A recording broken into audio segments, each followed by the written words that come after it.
Hey everybody, thanks for listening to the El Toro's podcast, exclusively now on Anchor.fm. If you haven't heard about Anchor, it's the easiest way to make a podcast. Here, let me explain. It's free. There's creation tools that allow you to record and edit your podcast right from your phone or computer. Anchor will distribute your podcast for you so it can be heard on things like Spotify, Apple Podcasts, and many more. You can also make money from your podcast, which is always a plus, with no minimum listenership. And it's everything you need to make a podcast right at your fingertips and in one place. I can't believe it took me this long to switch over to Anchor.fm, but I couldn't be happier now. So, get yourself started and download the free Anchor app now, or go to Anchor.fm to get started.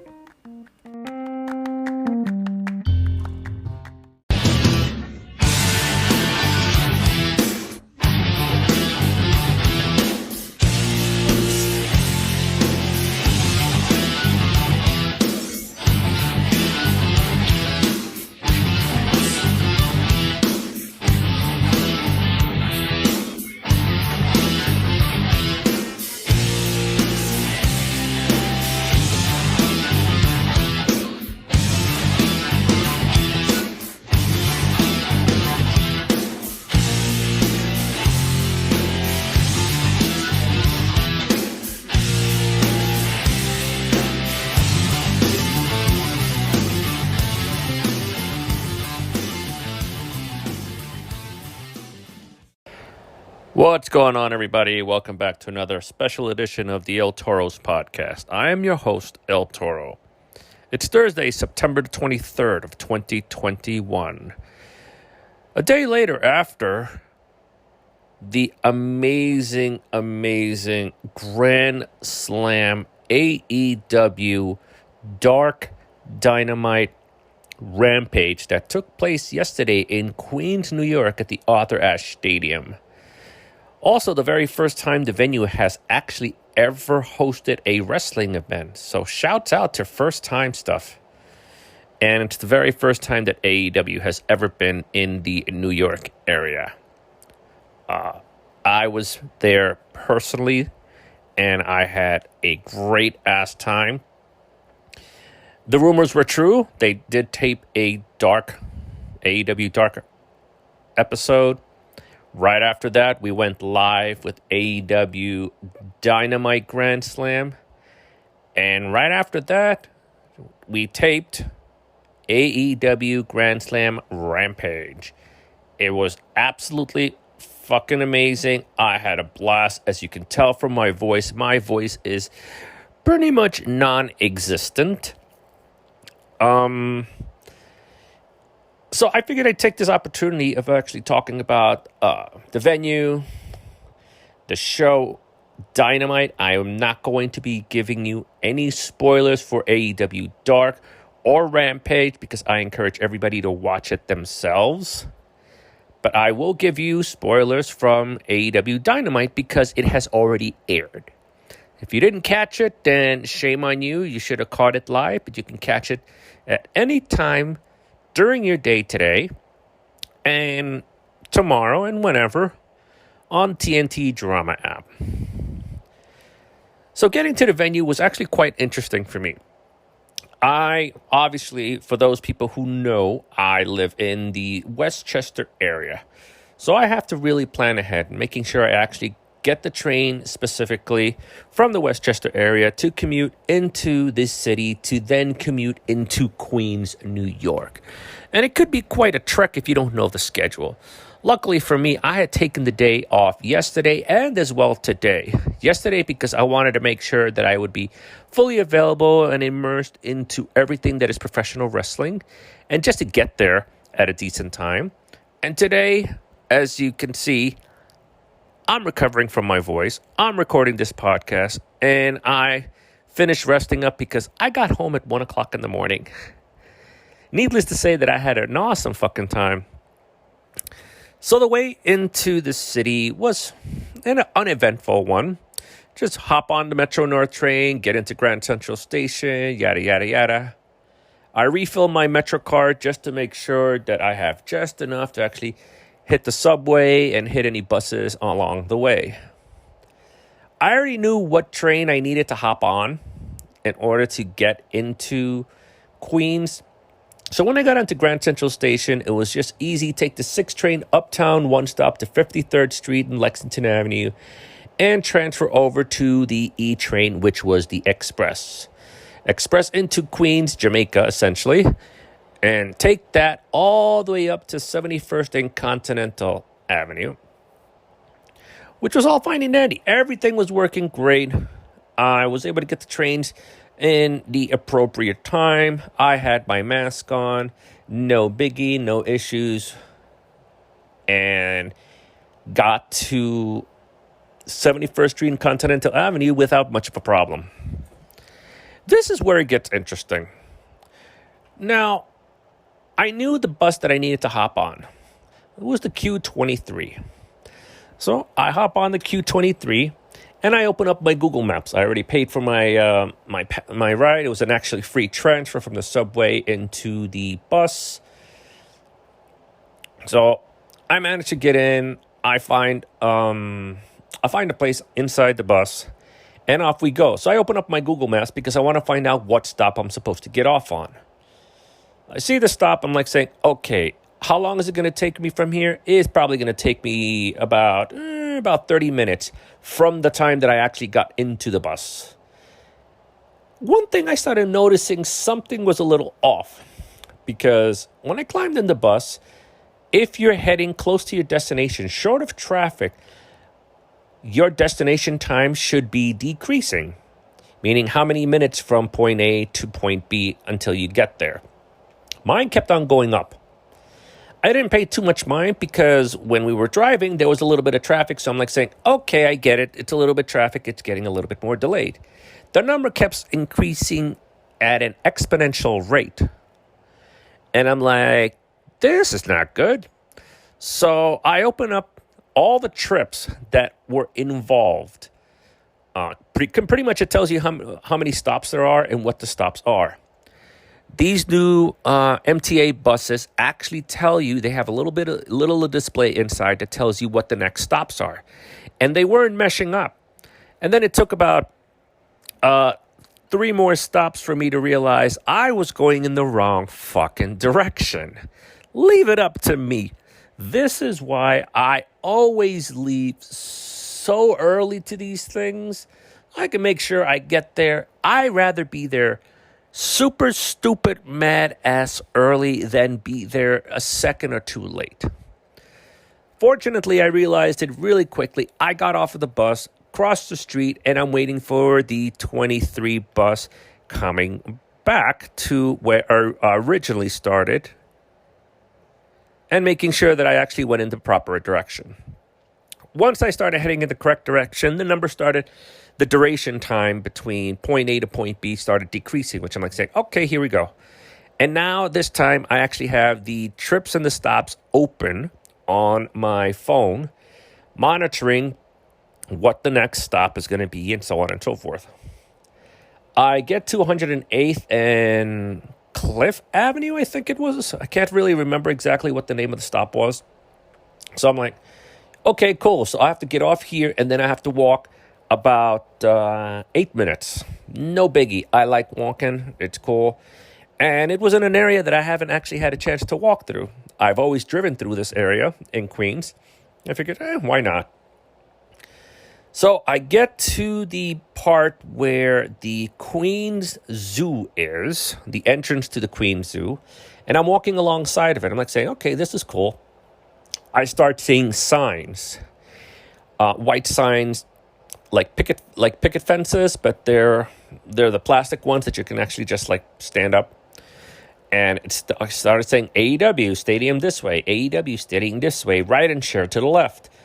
Park and ride over here on the right, AEW Stadium. And I kept on, okay, good. So the AEW Stadium is this way. I'm following all the signs. And I get to the entrance, one of the entrances of the of the venue, to see that there was nobody there. And I'm like, am I in the right spot here? because there really literally wasn't anybody there. If you actually go to my Instagram feed from yesterday, you will see me posting a video of my arrival, and there's nobody there. There was a couple of guys there checking out the Wi-Fi and fixing everything up there on their end just to make sure that the Wi-Fi coverage is good and their handheld scanners for the Ticketmaster stuff was working properly. So I overheard them that this is one of the entrances, because apparently the other entrance, it's on the other side of the field, essentially. You have to go around, and that's where they were actually doing the entrances for the people who have purchased the meet and greets. So obviously I didn't get the meet and greets. I just wanted to go to the show. So I get there, and I see a lot of people walking around back and forth with wrestling T-shirts. Clearly they're there for the event, which was kind of cool. But nobody was actually standing on the line. And then out of nowhere comes this gentleman dressed up as the Macho Man Randy Savage. Oh yeah, Mr. Machismo himself. With the whole tassels, with the hat, with freaking Slim Jims in his inside of his jacket, and with the AEW World Heavyweight title around his waist. And I thought that was cool. A couple of more people started showing up, and I says, yeah, I actually overheard them say that this is one of the entrances. They're going to be letting people in through here. And word got out that we were actually there, and then more people started coming to our side, our location, because there wasn't much of a line, as opposed to the other place where not only were those the meet and greets, but they were also pretty much there for, the event itself. So I got to talking to a lot of the guys there on the line. We were talking about the event, talking about WWE, NXT, and specifically AEW. And it was just a great time, just chatting professional wrestling with all these people here. And they were really, really excited about Tony Khan and Cody and Omega and the Bucks being able to get together, put their heads together, and just bring back the love of professional wrestling through the world. And they were able to successfully do that with AEW. So, the venue could have actually done a little bit better with how they were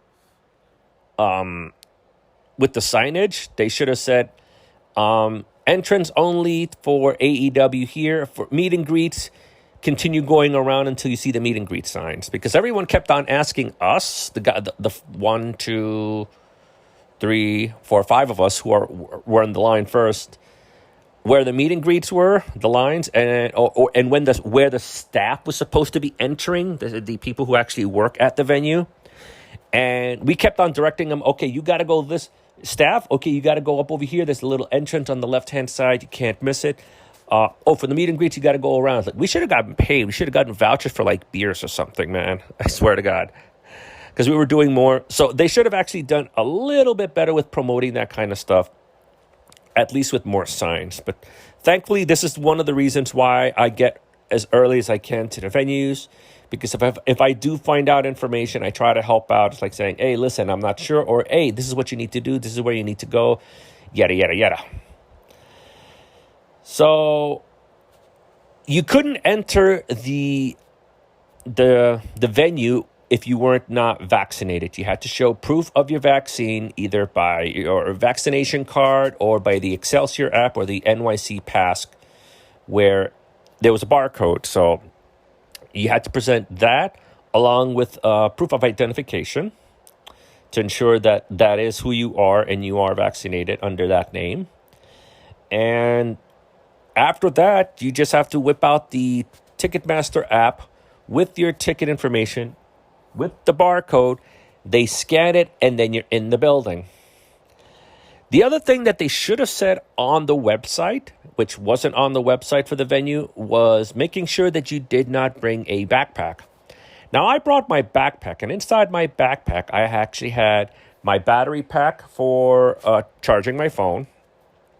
I had a gimbal. It's a selfie stick gimbal that I was going to use to, take pictures and videos and whatnot easily without my hand trembling or anything, just keeping it steady and whatnot. And I had inside also a sandwich that I bought that was supposed to have been my lunch, but I was too excited. I forgot to fucking eat. And the last thing I actually had in there was my AEW windbreaker hoodie. Try saying that 5 times fast. Just on the off chance it was going to rain, because it was scheduled to rain that evening, but I guess the winds kind of pushed away. So I was very thankful for that. And I had to check my bag in. So all this time that I was the very first guy there, I had to go check in my bag, and then I became guy number 5 on the line. No biggie. I mean, I really wish they would have said something earlier, but whatever. So, I'm kind of glad I actually drank my Arizona iced tea prior to even getting to the event. Otherwise, I would have had to have chucked that, because they wouldn't have let me in with with any type of liquids that was not purchased inside the venue. So, okay, fine. The doors open at 6 o'clock. They start letting people in. And we head up the stairs. It's very, very well organized. I had to go up 2 flights of stairs to get up to the level I needed and walk around to my section, which was section 127, seat M as in Mary. But prior to getting to that, I actually stopped off at the merch stand because I wanted to make sure I purchased merchandise for this event. It's a great opportunity to actually do that, because if you wait until the last minute to get something, it would have been sold out. And sure enough, I heard a lot of people were really upset that they didn't get stuff because a lot of the stuff was sold out. Everyone was buying a lot of Bryan Danielson's merchandise, Adam Cole merchandise, CM Punk's merchandise kept on flying off the fucking shelf. And of course, the exclusive stuff that was signed by a lot of the wrestlers, some of the AEW figures that were the event exclusive. There was also the AEW chair for the event, for the Grand Slam event. A lot of cool things. So what did I wind up getting? I got myself a new CM Punk t-shirt. Got myself the AEW Statue of Liberty logo t-shirt.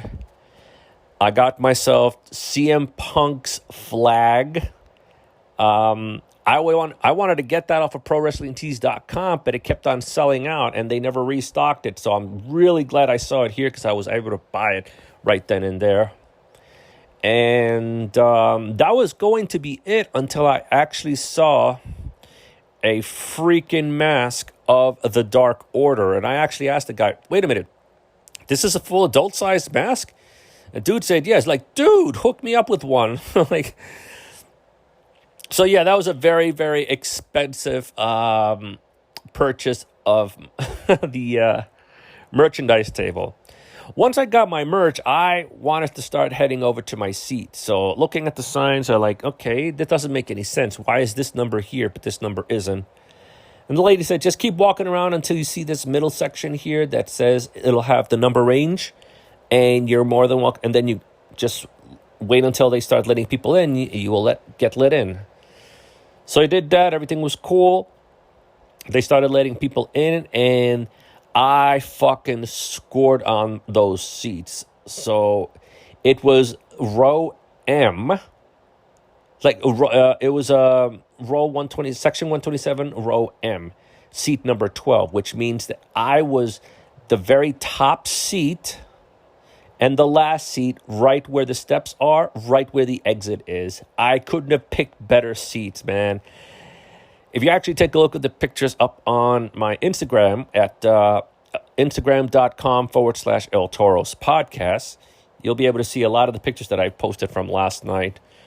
It was great. I actually I got myself a couple of pretzels and a beer, and I had a great time. I couldn't have couldn't have my sandwich because I left it in my backpack, which was checked in. So that was quite annoying, but it was okay. I was able to get that. And like I mentioned earlier, there was an AEW Dark recording. I am not going to tell you what the card was or what the results were. That's for you to start following AEW Dark and checking it out. But right after that, we went into the live show for Dynamite Grand Slam. So the very first match of the night, I couldn't believe it. It was Bryan Danielson versus Kenny Omega. It was such a great fucking pop when the American Dragon came out. Everyone lost their shit. They were cheering, clapping, yesing. It was incredible. It was so amazing. And then Kenny Omega came out, and he got such a huge-ass fucking pop, too. So freaking cool. I will say that the match was absolutely great. There was no outside interference. It was a back and forth. Unfortunately, it ended in a draw. It ended in a fucking draw. But you know what? This lived up to the hype of the two best wrestlers in the world. And I cannot wait to see what happens right after this. Right after that, we had, after the break, CM Punk came out and he tossed out a promo right there. And one of the cool things that he actually says, like he was very, very happy he didn't have to wrestle that night, because how the hell can you actually follow that Kenny Omega and Bryan Danielson wrestling match? And everybody was just fucking cheering. The pop that Punk got when he came out, everyone was singing the Cult of Personality. Everyone was on their feet. Everyone was chanting his name. It was incredible. Of course, yours truly was doing exactly the same thing as well. So after that, it was MJF versus Brian Pillman Jr. And his parents, I saw his parents earlier. They were like way down in the front row. And it was really funny because even his parents actually had like and this picture is actually trending right now on the wrestling community. That yes, I know we are MJF's parents, and even we think he's a jerk or something like that. It was really, really funny. The match between MJF and Brian Pillman Jr. was actually pretty good. I actually liked it. It was very, very good. There wasn't any interference by Wardlow, oddly enough. It was only after the match was done. Hart got kind of like involved just a little bit, but nothing too major. And the only reason she got involved is because MJF put his hands on her. But otherwise, it was pretty good. And I don't have any objections of the match at all. MJF got the shit boot out of him, so you know that he's doing something right if he's getting the reaction that he's intending to. This next match was fucking crazy, just based off of the entrance alone. So Malachi Black, somebody who I've admired watching for the longest in NXT is Aleister Black, comes out. Malachi Black, the entrance is really cool. The song is so awesome. He got a huge pop from the New York crowd. When Cody came out, he was booed to... I need to do a little bit of research to find out about why New York actually hates Cody. I love Cody. Cody is amazing. He's a great guy. And everything that he's done in this business. So I don't know what's New York's beef with him. It's almost as bad as when Cena kept on coming here to New York, and he was getting booed back in the day. So, but Brandy Rhodes came out too, and fuck, Brandy looks amazing. And that match couldn't have gone better than the first match that Malachi and Cody had. It's fucking awesome. Of course, Malachi won with that fucking blackout kick. Dude, right after this, man, I fucking lost my shit because FTR came out, and then after that, after FTR came out, Sting came out, and everyone lost their fucking mind. Sting in New York at an AEW event. Everyone lost the shit. And then when Darby came out, oh my God, I could have sworn that the roof was going to explode, man. That back and forth match that happened was like terrific. And to have Sting win the match by using the Scorpion Deathlock, it was poetic. It was truly poetic, man. I loved it. Now this one is a very difficult one for me because I love both of these women. I love Britt Baker, the AEW Women's Champion, and I love Ruby Soho, man. And I see why they did what they did. Ruby lost due to outside interference, so I wasn't expecting Ruby to come out of the gates and win the belt right then and there. But I would have liked to have seen it where it was like a double count out or something like that with no interference. The match itself was great. It was really, really good. I can't wait to see more of those two. But yeah, that was the card and the results of AEW Dynamite Grand Slam. Now, did I stick around for AEW Rampage? Abso-fucking-lutely. Am I going to give you anything about that? Absolutely not. You guys need to watch Rampage yourselves, which, of course, is on Friday night. So I encourage all of you to watch it. You are not going to be disappointed. All I am going to tell you about Rampage, and this is only if they don't air this, there was a beautiful moment at the end of the Lights Out match, and somebody comes in for the save to help out his longtime friend. And this person that came out is a mentor to this particular person. That's all I got to say about that. Hopefully this hint will give you enough of a want to check out Rampage tomorrow night. I'm starting to lose my voice again, so I'm going to end the podcast here, but I wanted you guys to hear it from me that I had a fucking blast. The event was over at midnight, about like 12:05. I got out of the building by like 12:15-ish, 12:15. And I wasn't going to attempt to find a bus or get in the train to commute into the city to come back home. So being a regular Queens native for so many years, I kind of know my way around and the best spots to actually like hail an Uber.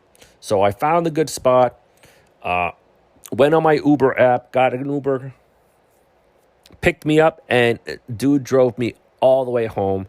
I got home at 1:05 this morning, and I woke up with barely a voice. My wife wasn't even going to wake me up. She was going to let me sleep until she was going to leave, so this way I can be awake to make sure I drop off my kid at the bus stop. But I was able to wake up early anyway. I managed to get a couple of Z's in and rest a little bit, but I could see my voice is leaving again.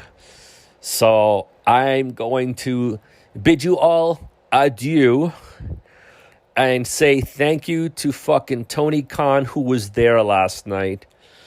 Obviously, the Young Bucks, Omega, and Cody Rhodes for bringing this concept of AEW to life and bringing back to New York something incredibly important, and that's professional wrestling.